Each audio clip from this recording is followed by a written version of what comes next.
So the last type of example, and again the directions will say find the exact value, and you'll be given something like this. Okay, sine of cosine inverse of 1/4. So remember, the inverse function is representing that angle, and I want to know what sine of that angle is. So draw a picture. Okay, 1/4 is positive, so cosine is restricted from 0 to pi. So positive, I'll be drawing that angle in quadrant 1. So if this is the angle, cosine would be adjacent over opposite. So what would the other side be? Well, we call it x. We would have 1 squared plus x squared equals 4 squared. So 1 plus x squared equals 16. So x squared is equal to 15. So x is equal to the square root of 15. So what is sine of this angle? I have my triangle. So all I need to look at is the sine ratio. Because basically what the inverse function telling me here is that cosine theta is equal to 1/4.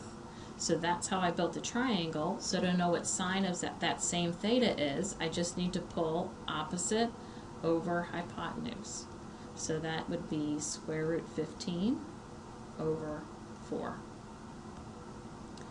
All right, let's try one more.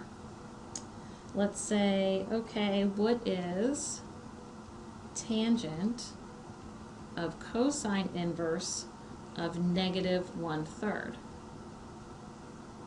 And you might want to pause for a second, see if you can figure it out, and then watch the solution. But when I'm looking at cosine negative, I'm looking in quadrant 2. So that's where I'm going to draw my triangle. So remember, what this is telling me is that cosine of theta is equal to negative 1/3. So again, I'm in quadrant 2. Here's theta. I want adjacent over hypotenuse. So using Pythagorean theorem, I'll get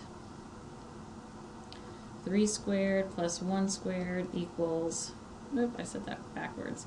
We would say 1 squared plus that side, so we'll call it x squared,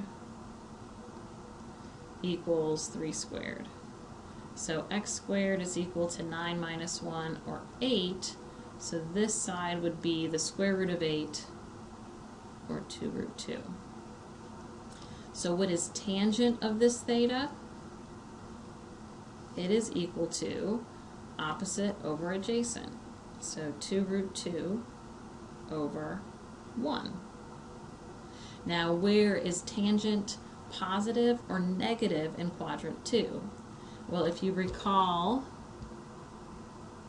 our CAST, then tangent is negative in quadrant 2. Only sine and its reciprocal are positive in quadrant 2. So since tangent is negative in quadrant 2,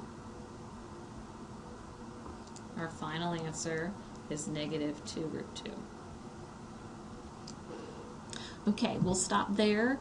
Take a look at the MyLabs Plus, and I will certainly address any questions or concerns when I see you in class.